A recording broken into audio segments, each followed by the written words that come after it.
નમસ્કાર મિત્રો, હું અમી મજમુનદાર આપની સમક્ષ રજૂ કરું છું ગરવી ગુજરાતમાં પ્રસિદ્ધ લતા અગ્રવાલ લિખિત વાર્તાને આધારિત ભાવાનુવાદ દાદીનો ઉપવાસ. સૌજન્ય હર્ષવર્ધન ત્રિવેદી. ભાવાનુવાદ Rajul Kaushik, Boston, USA. Video સંકલન કૌશિક શાહ.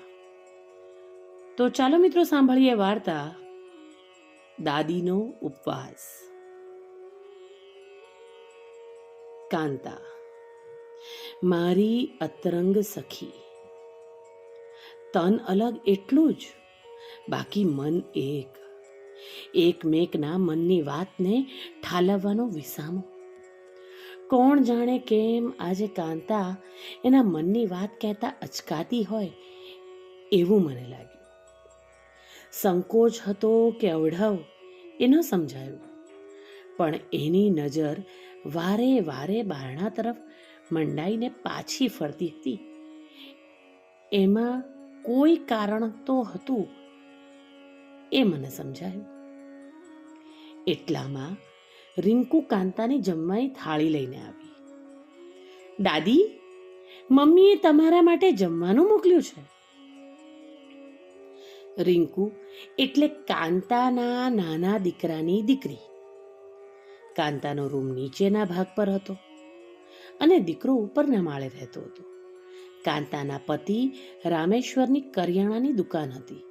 સુખ શાંતિથી પસાર થતા દિવસો પળવારમાં પર પાણી ફરી વળ્યું.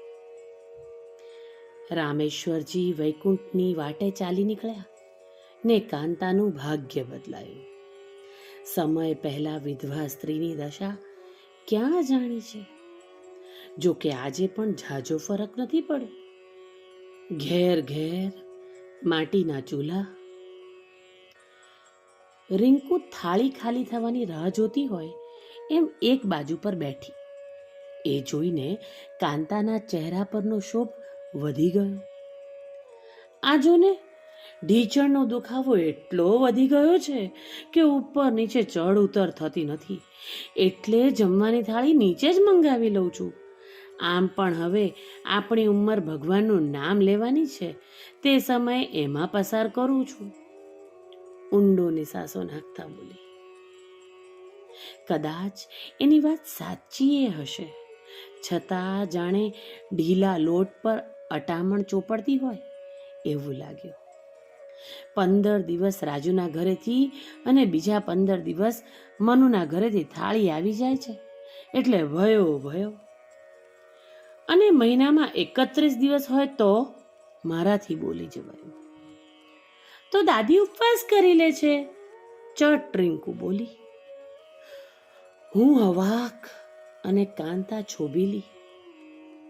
જાણે કોઈ ગુનો કરતા પકડાઈ હોય એમ, કોઈએ એને નિર્વસ્ત્ર કરી ના હોય એમ એના ચહેરા પરની શરમની કાલીમાં છવાઈ.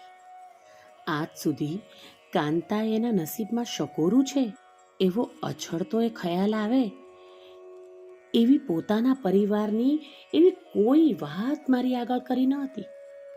આજે નાનકડી રિંકુની નાદાનિયતથી ભેદ ખુલી ગયો. કાંતાની દશા તો કાપો તો લોહી ના નીકળે એવી થઈ. અમારા બંનેના પતિની મિત્રતાને લઈને હું અને કાંતા પણ અંગત સખીઓ હોઈએ એટલા નજીક આવી ગયા હતા. 5 વર્ષ સુધીના સુખી લગ્ન જીવન બાદ કાંતાનું નસીબ બદલાયું. કાંતા અને 2 નાના બાળકોને મૂકીને પતિ પરલોક સિધાવ્યા. પોતાના શોખ અરમાનોને પતિની નનામી સાથે જ વિદાય આપીને કાંતા બંને બાળકોના ઉછેર પાછળ લાગી ગઈ. નાનકડી કરિયાણાની દુકાનની કમાણીથી કાંતા માટે દિવસે દિવસે વધતી મોંઘવારી સામે ટકી રહેવું કેટલું દુષ્કર હતું એવું સમજતી હતી. કાંતાએ તપસ્યાની જેમ બાળકોનું લાલન પાલન કર્યું હતું. દીકરાઓ સમજુ હતા, મોટા થયા ને કાંતાની જવાબદારીઓમાં સહભાગી થવા માંડ્યા. પછી કાંતા માત્ર સાંજે જ દુકાને જતી. દીકરાઓ કમાણીની રકમ કાંતાના હાથમાં આપતા. કાંતાએ એમાંથી કરકસરપૂર્વક પૈસા સાચવીને આવનાર પુત્રવધુઓ માટે દાગીના ઘડાવવા માંડ્યા. સમય જતાં ઘર સાચવે એવી છોકરીઓ પસંદ કરીને દીકરાઓને પરણાવ્યા. આજ સુધી શ્રી અને સમૃદ્ધિનું પ્રતીક ગણાતું કાંતાનું ઘર મૌન દ્વંદ્વનો અખાડો બનતું ચાલ્યું. રામેશ્વરજીના ગયા બાદ માળ સંસારનું સુખ મળ્યું ને ફરી ઘરમાં અશાંતિ ઊભી થવા માંડી. દીકરાઓને તો બે શબ્દ કહી શકાય, પણ પુત્રવધુઓને એ તો પારકું લોહી.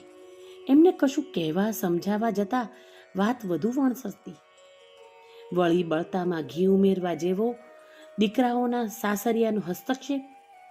કાંતાના હાથ હેઠે પડવા માંડ્યા.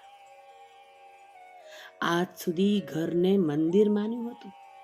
હવે ઘરની શાંતિ માટે કાંતાએ મંદિરના પગથિયા ઘસવા માંડ્યા. ઘરના સ્નેહ અને શાંતિ ભર્યા વાતાવરણને જાણે વૈમનસ્યની ઉધઈએ ફોલી ના નાખ્યું હોય. હારી થાકીને કાંતાએ બંને દીકરાઓના રસોડા જુદા કરી આપ્યા. સંજના અને વર્ષા તો રાજી, પણ કાંતાનું શું? દીકરાઓએ આશ્વાસન આપ્યું, માં, ઘણું કામ કર્યું છે તે, કોળિયા ભરાવીને જમાડ્યા છે, હવે અમારો વારો. હવે તું આરામ કર, ભગવાનનું નામ લે. હવે વહુઓ તારા ખાવાનાનું ધ્યાન રાખશે, પછી તારે શું ચિંતા છે? માં, 15 દિવસ મોટા ભાઈને ત્યાંથી અને 15 દિવસ મારા ઘરેથી જમવાની થાળી આવી જશે. તમારે ઉપર આવવાની એ તસદી નહીં લેવી પડે. બટક બોલી વર્ષાએ તો તરત ઉકેલાણ્યો. આ અણધારી વાત સાંભળીને કાંતાએ દીકરાઓ સામે જોયું. સાંભળ્યું હતું કે મૌન અડધી સંમતિ છે. અહીં વહુઓની વાતમાં બંને દીકરાઓનું મૌન ભાળીને આખી સંમતિ થઈ હતી. રામેશ્વરજીએ મજધારે સાથ છોડ્યો, દીકરાઓએ ભરોસો તોડ્યો, પણ કાંતાએ સ્વાભિમાન ન છોડ્યું. એક દિવસ પણ એણે ઉપર જઈને વહુઓના સંસારમાં માથું માર્યું નહીં. મહિનો પૂરો થવા આવ્યો. જમવાની રાહ જોતા જોતા બપોર થવા આવી, પણ ન તો સંજનાના ઘરેથી જમવાનું આવ્યું કે ન તો વર્ષાના ઘરેથી. બંનેમાંથી એકે દીકરાઓ હતા જ નહીં. ભૂખથી પરેશાન કાંતાએ વિજય અને સંજનાના બાળકોને બૂમ મારી. હા દાદી, શું થયું? કહેતા પડવારમાં જ રજત અને રિંકુ હાજર. તમે જમ્યા? હા દાદી, આજે તો વર્ષા કાકીએ ખીર બનાવી હતી, તમને મોકલી હશે ને? રજતે પૂછ્યું. ના, મમ્મી કહેતી હતી કે આજે તો રંજના કાકીનો વારો છે. રિંકુએ રજતની વાતને રદિયો આપતા કહ્યું. કાંતા ઘા ખાઈ ગઈ. એને મહિનાના 31મા દિવસનો તો વિચાર જ નહોતો આવ્યો. મારે નથી ખાવું, અહીંથી જાઓ તમે. કેમ દાદી? બાળકોને નવાઈ લાગી. મારે ઉપવાસ છે. આ શરમજનક પરિસ્થિતિ ટાળવા એણે જવાબ આપ્યો. અબોધ બાળકોએ માની લીધું ને રમવા દોડી ગયા. કાંતાને થયું આજે એ ફરી એકવાર નિરાધાર બની ગઈ. એક સમય હતો જ્યાં મા વગર એકે દીકરો જમતો નહીં. ત્યાં જે 2 ટંક જમવાનો હિસાબ માંડવા માંડ્યો. મહિનાના 31મા દિવસે માં ક્યાં જમી એવું જાણવાની બંનેમાંથી એકેને પડી ન હતી, તો વહુઓને શું પડી હોય? 31મા દિવસે કાંતાને ઉપવાસ કરવાની ટેવ પડી ગઈ.